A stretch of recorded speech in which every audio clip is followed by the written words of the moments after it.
A new documentary described as utterly remarkable and utterly life-affirming is about to be released in the UK. It's called Mighty Penguins, and it tells the story of a West London football club called the Brentford Penguins, which is for children with Down syndrome, or DS. And I spoke to its founder and coach, Allan Cockram, and asked how it all started.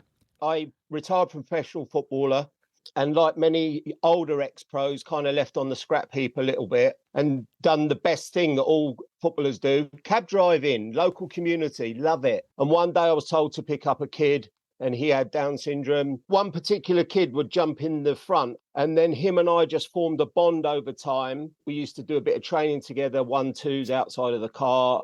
And I left after about 6 months, and I heard from the controller that Phil had passed away, sadly, through complications with DS. And then I said, let's do it. The first kid running, doing bird sounds and flapping his arms like wings. And I kicked all the training away and I winged it for 18 months. I watched the parents' interaction with their own children and then learnt from that.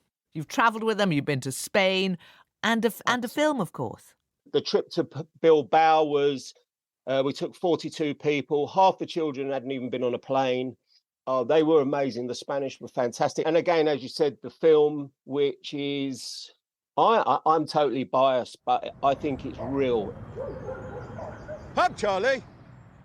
Are you going to be a good captain today? Yes, I am. You're going to set an example? Yes. Are you going to moan if you lose? No. Promise? Promise. OK, well, it's on camera now. So if you moan, they're going to play it back and go, oh, you did moan, actually. Don't tell fibs to me. It's a real, honest, gritty film, but very, very funny. OK, well, listen, the success, the fact that you have so many DS kids now doing this is why? Why does it work so well?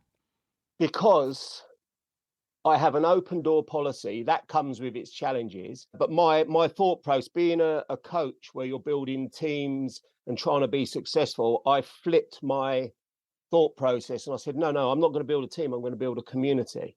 And in Gunnersbury Park every Sunday, there's between 60 and 80 people, because we encourage parents to either join in or have a bit of respite. And I think once you adopt the attitude of building a community, the older kids are now teaching the younger kids. The younger kids are looking at the older kids and seeing there's a future. I'm unfiltered at times. I like honesty and straightforwardness. And you get it with the kids. Every single kid just says it as it is. You see yourself in them. As in an outsider. Hello, mate. How are you? Or sometimes you're honest to a fault.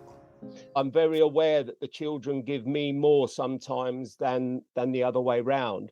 Right. Now, the film critic Mark Kermode described the film as utterly remarkable and utterly life-affirming. Thank you, Mark. And when you saw it, you were obviously pleased?